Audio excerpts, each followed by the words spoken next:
Hello and welcome friend. आइए इस सवाल को बनाते हैं। इसमें क्या कहता है, फाइंड द डेरिवेटिव ऑफ, देखिए find the derivative of e exponential sine b x plus c. क्या है, e exponential a x sine b x plus c. इसका हमको है ना डेरिवेटिव निकालना है। तो चलिए शुरू करते हैं। क्या करेंगे, सबसे पहले तो जो भी है इसको लिख देते हैं, कोई नेमिंग कर दिए। y is equal to e का पास exponential a x into sine b x plus c. ये मेरा दिया गया सवाल है। इसको हम लोग डिफ्रेंशिएट करेंगे विद रिस्पेक्ट टू एक्स। अच्छा, उससे पहले ध्यान से देखिए, तो ये u इंटू वी के फॉर्म में है, मतलब ये पहला फंक्शन दूसरा फंक्शन। अब u इंटू वी का डिफ्रेंशिएशन तो आप जानते हैं क्या होता है कि u इंटू वी का, u को रखते हैं, v का डिफ्रेंशिएशन हो गया, फिर v को रखेंगे, u का डिफ्रेंशिएशन हो गया। ठीक है ना, उसी कंसेप्ट का इसमें यूज करेंगे। तो dy बाई डी एक्स, इसका डिफ्रेंशिएशन करेंगे dy बाई डी एक्स, इसी को ही है, क्योंकि एक बार डिफ्रेंशिएट हुआ तो इसको y1 रख दिया, कोई दिक्कत नहीं। ई का पावर ए एक्स रख दिया, इस वाले का डिफ्रेंशिएशन करेंगे। साइन एक्स का होता है कॉस एक्स, तो कॉस बी एक्स प्लस सी हो गया। एंगल में देखिए बी एक्स प्लस सी, तो इस एंगल का डिफ्रेंशिएट करेंगे, तो सी इज कॉन्स्टेंट, तो बी यहाँ पर मतलब बी एक्स डिफ्रेंशिएट होगा तो बी आएगा, तो बी लिख दिया। उसी तरह से इस वाले मतलब सेकंड फंक्शन को रखेंगे, सेकंड फंक्शन को रखेंगे या फर्स्ट फंक्शन का डिफ्रेंशिएट कर दिए, तो a exponential a x into a कहाँ से आया, तो इसके पावर में आप ध्यान से देखिए ए एक्स है, इसका जब डिफ्रेंशिएट होगा तो ए आ जाएगा, क्योंकि डिफ्रेंशिएशन हर पार्ट का होता है। ठीक है, दोनों में से कॉमन क्या है, तो एक्सपोनेंशियल ए एक्स बाहर कर दिए, यहाँ बच गया b cos b x plus c plus a sine b x plus सी।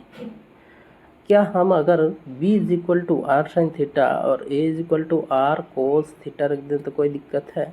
ऐसा करने का वजह यह है क्योंकि हर बार जब हम लोग डिफ्रेंशिएट करेंगे तो हमको क्या मिलेगा, b और a कांस्टेंट आएंगे, तो उसको अगर नेमिंग करके अगर छोटा कर दें तो आसानी होगा।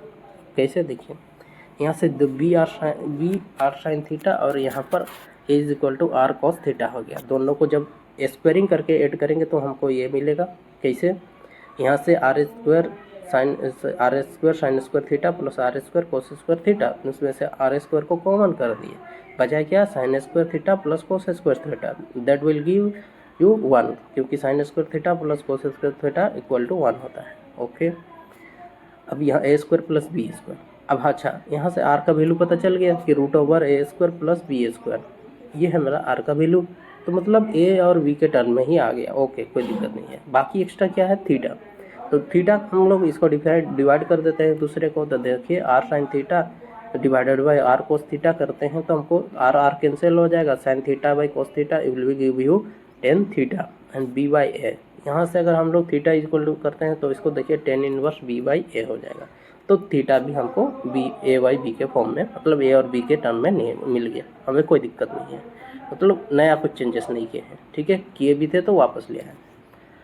अब उन दोनों वैल्यू को पुट कर देते हैं, आर का वैल्यू सॉरी बी और ए का वैल्यू पुट कर दिए, तो देखिए यहाँ से आर कॉमन दिख रहा है, आर कॉमन कर दिए।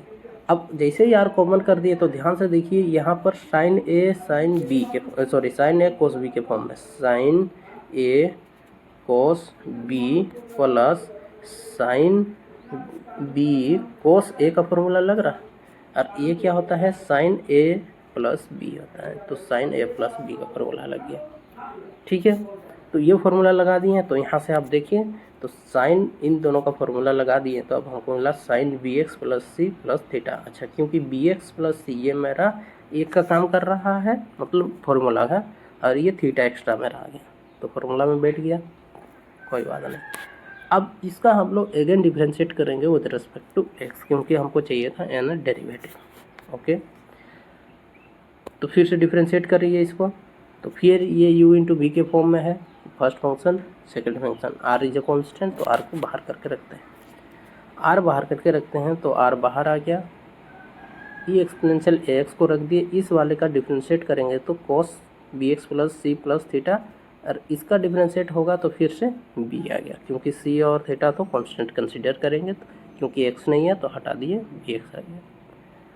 फिर sine b x plus c plus theta को रखते हैं, इस एक्सपोनेंशियल ए एक्स का डिफ्रेंशिएट करेंगे। देखिए तो एक्सपोनेंशियल ए एक्स का पहले तो वो ये देगा, तो एक्सपोनेंशियल ए एक्स, उसके पावर में डिफ्रेंशिएट करेंगे, पावर ए एक्स है तो ए इंटू हो जाएगा। कॉमन टर्म को आर करते हैं तो कॉमन टर्म क्या है, एक्सपोनेंशियल ए एक्स कॉमन आ गया। बाकी क्या बचा, बी का वैल्यू फिर से रिप्लेस करते हैं हम लोग आर साइन थीटा से, ए का वैल्यू फिर से रिप्लेस करते हैं आर कोस थीटा से। इससे हमको फिर से आर बाहर आ गया, तो जैसे ही बाहर आया तो पहले से ही आर एक था, इसका आर स्क्वायर हो गया। मतलब y2 का वैल्यू मतलब d2y/dy² का वैल्यू ऐसे है, तो d2y/dx² का वैल्यू आ गया मेरा r² एक्सपोनेंशियल ए एक्स। और ये फिर से वही वाला फॉर्मूला, मतलब जैसे ही r कॉमन चला गया तो ये a sine a cos b plus cos sine b cos a के फॉर्म में टूट गया, तो ये फिर से हो गया। मतलब एक एक्स्ट्रा थीटा बढ़ गया, देखिए ये फिर से एक थीटा बढ़ जाएगा यहाँ पर, पहले से ही है तो ये b x plus c plus theta था ही, क्योंकि ये फिर से अभी एक का कंसिडर किए तो फिर और एक थीटा आ जाएगा, तो थीटा की संख्या कैसा हो गया, 2 गो हो गया, थीटा 2 गो हो गया। जब पहला डिफ्रेंशिएट कर रहे थे तो हमको थीटा 1 मिला था, मतलब एक आर मिला एक थीटा मिला। जैसे ही दूसरा डिफ्रेंशिएट करते हैं तो उसको में हमको 2 आर को मिल गया, देखिए, और 2 थीटा भी मिल गया, मतलब आर स्क्वायर हो गया और थीटा का डबल थीटा हो गया। इसी तरह से जब हम लोग तीसरी बार डिफ्रेंशिएट करेंगे तो हमको आर कितना मिलेगा, 3 आर मिलेगा, और थीटा की संख्या कितनी हो जाएगी, 3 हो जाएगी। इससे क्या पता चल रहा है, देखिए इससे हमको सीक्वेंस बैठा देंगे, ठीक है। सीक्वेंस बैठाएंगे क्या, हमको पहले पता अभी तक किए तो 2 बार में क्या पता चल गया कि जैसे ही डिफ्रेंशिएशन बढ़ रहा है तो आर की संख्या बढ़ रहा है और थीटा की संख्या बढ़ रहा है, बाकी तो सेम टू सेम वही है, सिर्फ थीटा की संख्या बढ़ रहा है और आर स्क्वायर का बढ़ रहा है। तब तीसरी बार डिफरेंशिएट करेंगे तो इसी हिसाब से, है ना, तो क्या हो जाएगा, देखिए, तो जैसे मतलब I3 बराबर मतलब y3 बराबर मतलब third derivative d cube y by d x cube, इसका डिफरेंशिएट करेंगे तो मतलब y3 इज इक्वल टू 3 बार हो जाएगा, तो r का पावर में 3 हो गया इंटू एक्सपोनेंशियल एक्स सेम रहेगा, साइन बी एक्स प्लस सी होगा, थीटा कितना होगा, 3 हो जाएगा। क्यों, क्योंकि 3 बार डेरिवेटिव करेंगे। अच्छा, अब ध्यान से देखिए, अगर n बार टाइम्स करेंगे तो हम लोग इसके लिए कंसिडर कर रहे हैं कि लेट अस सपोज दैट कि इसी को देखते हुए ही मान लिया कि ऐसा हो रहा है, तो ठीक है ना, तो इंडक्शन मेथड का यूज करेंगे। तो ऐसा हम लोग मान रहे हैं कि चलो यदि ऐसा है तो चलिए हम लोग yn का वैल्यू जो है यहाँ मतलब nth डेरिवेटिव में जो है r का पावर n, क्योंकि nth डेरिवेटिव हुआ तो r की संख्या भी n तक बढ़ा देंगे, तो r का पावर n कर दिए, एक्सपोनेंशियल ax हो गया, sine bx plus n theta करेंगे, क्योंकि yn मतलब nth डेरिवेटिव कंसिडर कर रहे हैं। तो चलिए nth डेरिवेटिव इस तरह से होगा, ऐसा हम लोग मान के जा रहे हैं, ठीक है, जिसमें से r का वैल्यू √a² प्लस b² है और थीटा का वैल्यू क्या है, tan इनवर्स b/a, मतलब a और b के फॉर्म में तो है हमारे पास, ठीक है। अब इसका हम लोग डिफ्रेंशिएट करते हैं। अगर डिफ्रेंशिएट करने के बाद यदि मतलब एक बार डिफ्रेंशिएट करेंगे मतलब y+1 टर्म करेंगे, तो यदि इस पहले वाले मतलब इसके जैसा ही हो जाएगा, इसके जैसा कहने का मतलब है कि यहाँ जिस तरह से r बढ़ रहा था और थीटा बढ़ रहा था वैसे ही आएगा, तो हम लोग कहेंगे कि जो yn लिए हम लोग वो एकदम सही लिए हैं और उसका yn का वैल्यू मतलब nth डेरिवेटिव यही होगा, ठीक है। तो क्या करना आप मेरा हो गया, अभी डेरिवेटिव करेंगे इस इक्वेशन को। चलिए इस इक्वेशन इसको इक्वेशन नंबर 2 दे देते हैं। इस इक्वेशन को हम लोग डेरिवेटिव करते हैं, मतलब फिर से डिफरेंशिएशन करेंगे विद रिस्पेक्ट टू एक्स में। तो जैसे ही ये, तो क्योंकि r का पावर n है, r का पावर n तो सेम रख दिया अभी मैंने। अच्छा, ये yn है, तो क्योंकि एक बार और कर रहे हैं तो n+1 एक्स्ट्रा और डेरिवेटिव हो जाएगा, n+1 टाइम्स हो जाएगा, ठीक है, rn बन गया। ये इंटू बी के फॉर्म u इंटू बी के फॉर्म में ही रखेंगे, तो e का पावर एक्सपोनेंशियल एक्स, इसको फर्स्ट फंक्शन पे रख दिए, इसका फिर डिफरेंशिएट करेंगे। जैसे ही डिफरेंशिएट करेंगे तो हमको क्या देगा, देखिए, साइन एक्स का तो पहले कॉस एक्स देगा, तो cos एक्स हो गया। इस एंगल में जो है इस एंगल का डिफरेंशिएशन करेंगे, तो c और n थीटा उसको हटा देते हैं क्योंकि x से अलग है, तब इंडिपेंडेंट है, तो x से डिपेंडेंट नहीं है तो इसलिए हटा दिए, दोनों कांस्टेंट हो गया, हट गया। तो इस लेकिन bx का तो होगा, bx में से हमको b दे देगा, तो देखिए b हो गया। अब दूसरा फिर से करेंगे, देखिए ये r इसको, अच्छा, r का पावर दोनों में मल्टीप्लाई कर दिए हैं, चलिए पहले ही कर दिए हैं, ठीक है। तो इसमें फिर r का पावर n रख देते हैं, r का पावर n हो गया, और इस वाले को रखेंगे क्योंकि ये मेरा u है, सॉरी v है, इसको रख दिया। इस वाले का डिफ्रेंशिएशन करेंगे तो एक्सपोनेंशियल ax हो गया, पावर ax है तो वजह से a आ गया मल्टीप्लाई। ठीक है, ये r का पावर n पहले ही दोनों में मल्टीप्लाई कर दिया, दो अलग अलग टर्म में, कोई दिक्कत नहीं हुआ। ठीक है, आप कॉमन कर देते हैं, r का पावर n, r का पावर n बाहर आ गया, एक्सपोनेंशियल ax वो भी बाहर कर दिए। अब बचा क्या, जो भी टर्म है वो आप देख सकते हैं, b cos bx plus c plus n theta plus a into sine bx plus c plus n theta.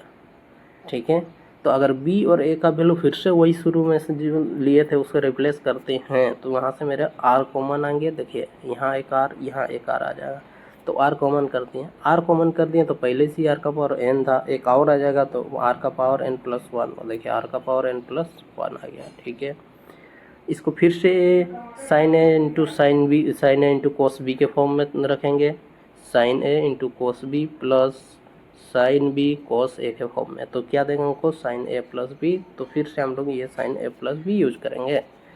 तो देखिए sine b x plus c plus n, पहले देखिए एन थीटा था, अब थीटा की संख्या n प्लस 1 है, मतलब बिल्कुल सही है, मतलब डिफ्रेंशिएशन जो लिए हम लोग वाई एन बिल्कुल सही लिए हैं, एन डेरिवेटिव एकदम सही है। क्यों, क्योंकि पहले जो एन डेरिवेटिव इक्वेशन 2 था वो मेरा सिर्फ सेम था, खाली इसको हटा देते हैं, 1 को यहाँ हटा देते हैं और यहाँ हटा देते हैं, यही था, मतलब ठीक है। दिस सेम, देखिए दिस ये जो एक्सप्रेशन है equation number 3, this is same as equation 2।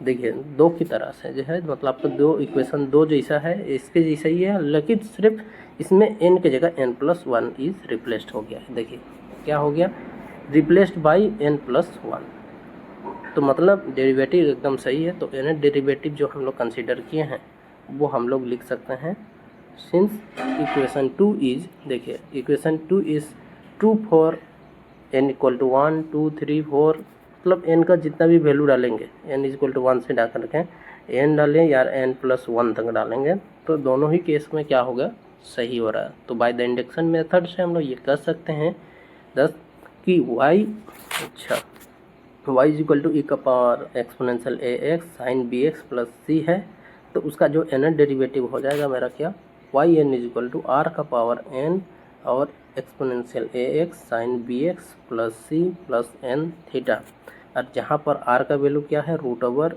B square plus a square, मतलब a square plus b square, and theta का value tan inverse b by ए।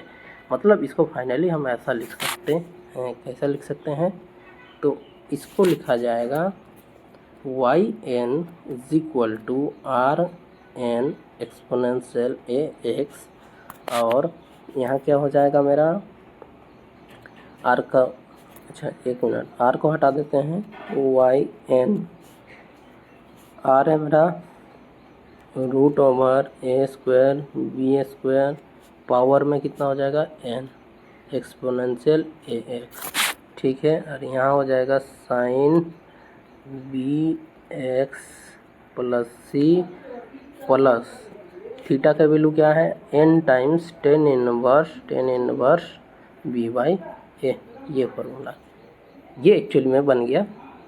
ठीक है, रिप्लेस कर दिए और कुछ नहीं, n के जगह पर सेम टू रहेगा, थीटा की जगह पर खाली ये रख दीजिए, r की जगह पर ये रख दीजिए। ठीक है।